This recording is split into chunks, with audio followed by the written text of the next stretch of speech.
옥천에서 시작된 산불이 영동까지 번지는 등 충북도 크고 작은 산불로 비상입니다. 위기경보가 가장 높은 심각 단계입니다. 이번 주 다시 대통령 탄핵 선고가 예상되는 가운데 충북에서도 찬반 양측의 주말 총력전이 벌어졌습니다. 충돌은 없었습니다. 지적장애인들이 자립을 위해 차린 한 국수집이 3호점까지 늘었습니다. 지역사회 관심이 이들을 지탱하는 버팀목입니다. 네, 시청자 여러분 안녕하십니까? 계속해서 MBC 뉴스투데이 충북입니다. 주말 사이 전국 곳곳에서 대형 산불이 잇따른 가운데 옥천에서도 산불이 시작돼 영동군까지 확산됐습니다.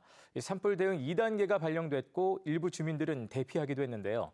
이 밖에도 크고 작은 산불이 동시다발적으로 발생해 충북도 봄철 산불에 비상이 걸렸습니다. 김은초 기자입니다. 산등성이를 뒤덮은 연기가 계속해서 피어오릅니다. 인근 고속도로에는 물탱크 차량이 배치되고 산 너머로 불이 번지는 모습도 보입니다. 고속도로 타고 오다가 먼 쪽에서 연기가 시커먼 연기 막 이렇게 나오더라고요. 이거 장난이 아니다. 어제 오전 11시 50분쯤 옥천군 청성면 조천리 야산에서 불이 났습니다. 바람이 한때 초속 7.3m로 다소 강하게 불면서 불은 영동군 용산면까지 번졌습니다. 불이 2개 지역에 걸쳐서 확산하자 산림당국은 산불 2단계를 발령하고 헬기 8대와 진화장비 31대, 산불 진화대원 288명을 투입해 진화에 나섰습니다. 하지만 연기가 심해 헬기 접근이 어려워지면서 진화에 어려움을 겪었습니다. 연기가 많다 보니까 헬기가 직접적으로 접근하기가 좀 어려운 측면이 있습니다. 불이 시작된 곳 인근에 있던 80대 남성이 화상을 입어 병원으로 옮겨졌고 민가 주변으로 불길이 번지면서 영동군 용산면 부상리 마을 주민 11명이 인근 교회와 경로당으로 대피했습니다. 저기 산에서 불이 넘어오면서 꼭대기로 올라오면서 이제 대피하라고 이제 방송을 하시더라고요. 불꽃이 날라와가지고 여기 대나무에도 불났었는데 그거 저걸로 끄고 난리 났었어요 아까. 불이 난 곳은 경부고속도로 인근으로 한때 경부고속도로 서울 방향 금강나들목에서 영동나들목 구간이 전면 통제되기도 했습니다. 20헥타르 산림이 소실된 가운데 산림당국은 7시간 만에 큰 불길을 잡았습니다. 한편 이곳에서 16km 떨어진 옥천군 동이면 남곡리에서도 앞서 오전 11시 10분쯤 산불이 나면서 90대 남성이 화상을 입고 산림 0.3헥타르가 불에 탔습니다. 오전 11시 반쯤에는 청주시 남이면의 한 야산에서 불이 나 30분 만에 진화됐습니다. 전국에서 산불이 끊임없이 발생하면서 산림청은 충북에도 산불 위기경보 단계 중 가장 높은 심각 단계를 발령했습니다. MBC 뉴스 김우초입니다. 윤석열 대통령 탄핵 선고가 임박했다는 관측 속에 충북 역시 막바지 탄핵 찬반 여론전으로 뜨거운 주말이었습니다. 특히 김영환 지사는 탄핵 반대 집회에 나와 참가자들을 격려하기도 했습니다. 심충만 기자가 보도합니다. 윤석열을 탄핵을 촉구하는 시민들이 또다시 거리로 나왔습니다. 탄핵 소추안이 접수된 지 100일이 지나는 사이 집회에 나서는 시민들의 옷차림은 두터운 외투에서 얇은 반소매로 변했습니다. 제일 두꺼운 겨울 파카를 입고 시작했는데 이제 뭐 반팔 입고 나오시는 분도 계시고 이게 이렇게까지 길게 끌 일인가 정말 안타깝습니다. 그 사이 윤 대통령이 구속 취소로 석방되자 시민들은 불안해지기 시작했습니다. 이제는 공정이 생명인 사법부마저도 그 생명을 저버리는 일이 하나하나 벌어지고 있습니다. 집회 참가자들은 조속한 파면 결정을 촉구하며 탄핵이 곧 민주주의라고 주장했습니다. 하루빨리 그를 끄집어내리는 탄핵을 완성시키고 그리고 감옥에 쳐넣기를 염원하고 있습니다. 그래야 우리나라의 민주주의가 계속되고 집회장 인근에서 진행 중인 천막 단식 농성은 참가자 한 명이 쓰러진 뒤에도 계속 이어지고 있습니다. 우리가 이곳에서 시민들에게 약속한 것이 탄핵 발표 날 때까지는 하자 이런 것이 있어가지고 릴레이로 지금 하게 되었습니다. 앞서 탄핵 반대 집회를 연 보수 성향의 기독교 단체도 태극기를 들고 충북도청 앞으로 모였습니다. 김영환 지사가 집회 현장을 찾아 참가자들을 격려하기도 했습니다. 충청북도 김영환 지사님이 오셨습니다. 탄핵 찬반 집회 모두 헌법재판소 선고가 나올 때까지 집회를 이어갈 것이라고 밝혔습니다. MBC 뉴스 심충만입니다. 여기 지적장애인 자립의 꿈을 담은 국수가 있습니다. 지적장애인들이 직접 국수를 만들고 또 국수집을 운영하면서 팔기도 하지만 팔로 개척이 쉽지만은 않은데요. 지역사회의 도움이 이들의 일터를 지키는 힘이 되고 있습니다. 신병관 기자가 전해드립니다. 지적장애인들이 운영하는 국수집입니다. 주문을 받고 국수를 만들고 손님에게 내놓으며 맛있게 드시라는 인사까지. 바쁜 점심시간 모습은 여느 식당과 다르지 않습니다. 근로지원인들의 도움을 받긴 하지만 전문 교육을 받고 식당에서 일한 지도 최소 반년 이상들 되다 보니 빠르진 않아도 일 처리는 손에 익었습니다. 단골도 적지 않습니다. 조금만 여유를 가지면 조금 기다리면 충분히 다 가능하고 함께 할 수 있는 장애인들도 다 일할 수 있거든요. 식당은 지난 2016년 청주시 우암동 1호점이 문을 연 뒤 3호점까지 늘었습니다. 지적장애인 작업장에서 만든 국수를 알리고 판로를 개척하기 위해 시작한 식당이 주변의 도움으로 점포를 늘릴 수 있었습니다. 현재 두 곳은 지적장애인들이 직접 운영하고 한 곳은 지적장애인들이 만든 국수를 받아 운영되고 있습니다. 식당을 알리고 매출도 올리는 차원에서 지역 인사들이 일일 점장으로 나서 봉사하는 이벤트도 171명째 이어지고 있습니다.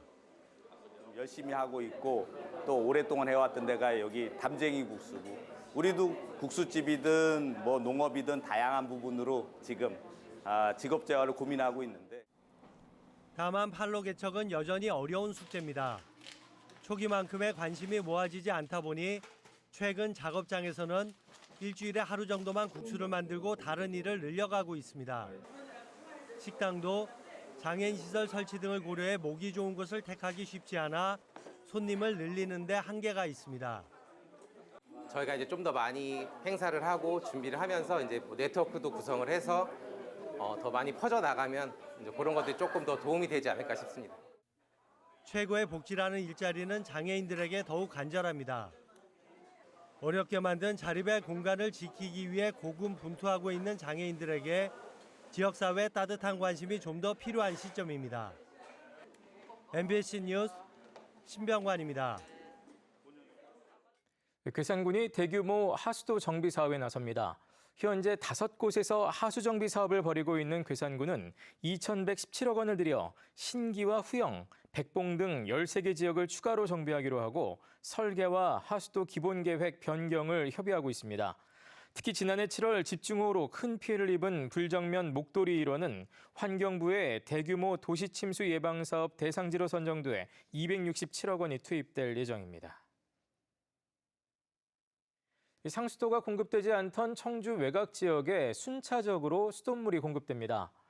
올해 공급 대상은 문이면 등동리와 오창읍 가곡리 등 모두 15개 마을로 청주시는 올해 말까지 상수관로 31km를 매설해 850가구 2,500여 명에게 수돗물을 공급할 계획입니다.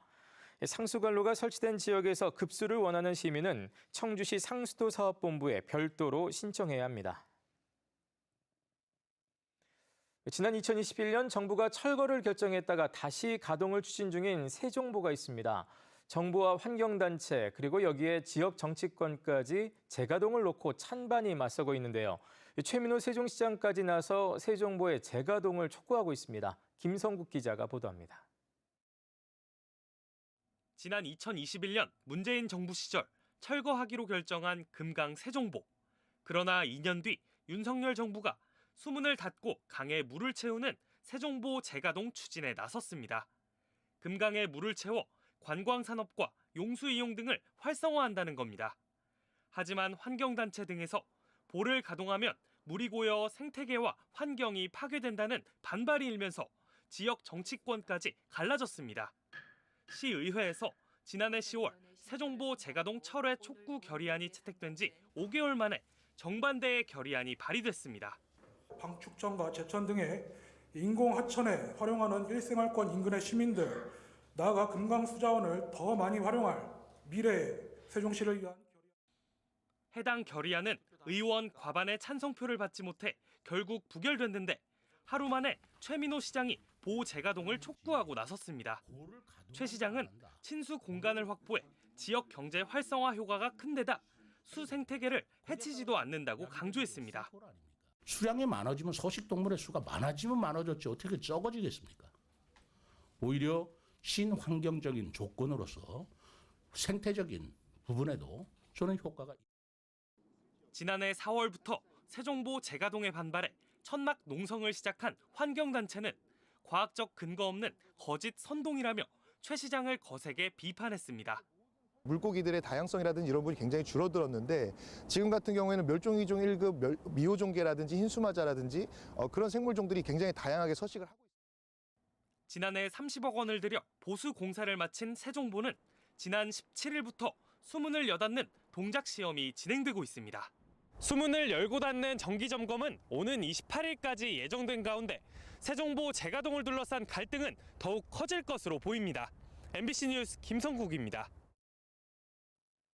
현재 운행 중인 버스들이 속속 전기차로 대체되면서 동시에 배터리팩을 쓰는 전기버스에 대한 화재 우려도 높아지고 있습니다. 이런 가운데 전기버스 화재를 5분 만에 진압하는 전용 장비의 현장 테스트가 국내에서는 처음으로 부산에서 열렸습니다. 이만은 기자의 보도입니다. 대형 전기버스에서 불꽃이 피어오릅니다. 버스 천장 쪽 배터리에서 시작된 화재는 불과 10여 초 만에 맹렬한 기세로 번지고 시커먼 연기와 함께 유독가스가 주변을 가득 채웁니다. 화재 발생 4분, 전기버스용 화재 진압 장비가 투입됩니다. 강철 드릴로 천장에 구멍을 뚫은 뒤 소화액을 배터리 내부에 직접 분사합니다. 배터리팩 내부로 직접 투입된 소화액이 배터리 온도를 급격히 떨어뜨리고 금세 불꽃이 사그라듭니다. 진화까지 걸린 시간은 5분 남짓. 재발화할 가능성에 대비해 5분을 더 지켜봤지만 이상이 없었습니다. 제가 여러 번 테스트를 해본 결과 5분 정도 이내면서 충분히 소화가 되었고요. 재발화 방지를 위해서 저희는 10분 동안 계속 이렇게 소화수 공급하는 것을 추천을 드립니다. 전기버스 제조사는 화재 안전성을 강화하기 위해 무인 진화 시스템 등도 검토 중입니다. 제조사로서 어떤 사회적 책임을 다해서 어떤 소방대원의 안전도 보장할 뿐만 아니라 소화 시간을 단축하여 또 재산적 피해와 또 국민들의 어떤 안전을 좀 기여할 수 있는 측면이라고 보시면 될 것 같습니다. 국내 전기버스 등록 대수는 매년 빠른 속도로 느는 추세입니다. 2023년 한 해에만 2,800여 대가 신규 등록했고 이 가운데 절반 이상은 중국산이었습니다. MBC 뉴스 이만흥입니다. 전남에서는 산업단지에서 일하는 외국인 노동자들이 무려 8개월 동안 대회를 치르는 자체 축구 리그를 만들었습니다. 물론 국내에서 처음 있는 일인데요. 다양한 국적의 노동자들이 새로운 공동체 풍경을 연출하고 있습니다. 최다훈 기자입니다.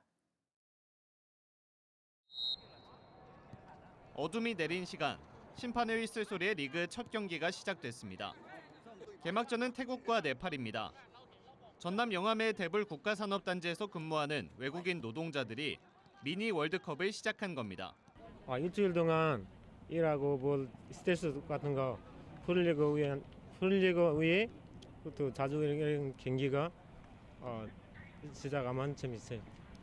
우리들의 월드컵으로 불리는 대불산단 축구리그에 참여한 국가는 베트남과 네팔, 태국 등 모두 6개국 노동자들.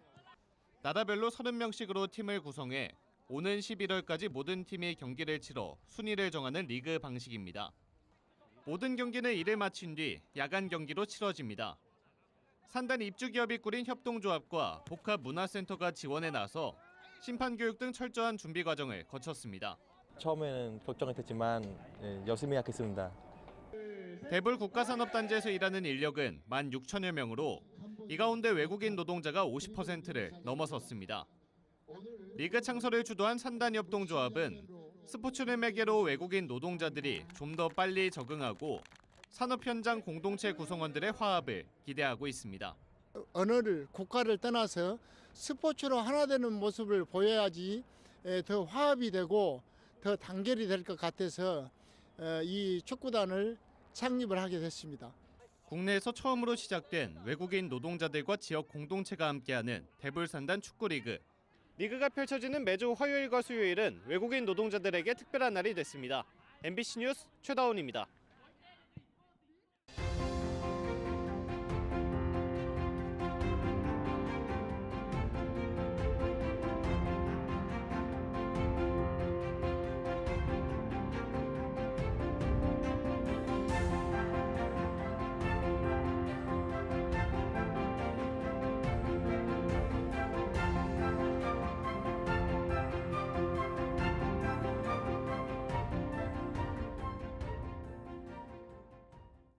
지난해 충북에서 결혼한 부부의 평균 연령이 남자는 33.3세, 여자는 31세로 나타났습니다.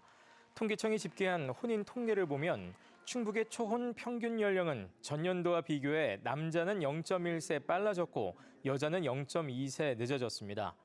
전국 평균은 남자는 33.9세, 여자는 31.6세로 충북보다 늦었는데 특히 서울이 17개 시도 가운데 남녀 모두 가장 늦게 결혼했습니다.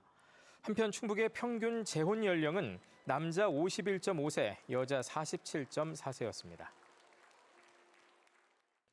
중소벤처기업부가 주최하는 전통시장 청년 상인축제가 영동군에서 열립니다. 공모를 통해 선정된 영동군은 오는 5월 말 하상주차장에서 전국 청년 상인들의 우수제품 전시 판매와 문화공연, 체험 프로그램으로 구성된 전통시장 청년 상인축제를 개최합니다. 영동군은 전국에서 오는 관람객에게 세계 국악 엑스포와 영동 와인 등을 홍보할 계획입니다.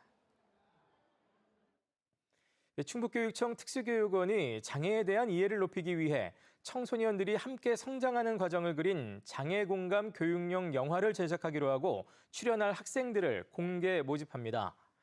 영화는 중학생인 주인공이 청각장애인 그리고 자폐 스펙트럼을 가진 친구들과 팀을 이뤄 서로의 차이를 이해하는 내용을 담고 있습니다. 네, 뉴스를 마칩니다. 고맙습니다.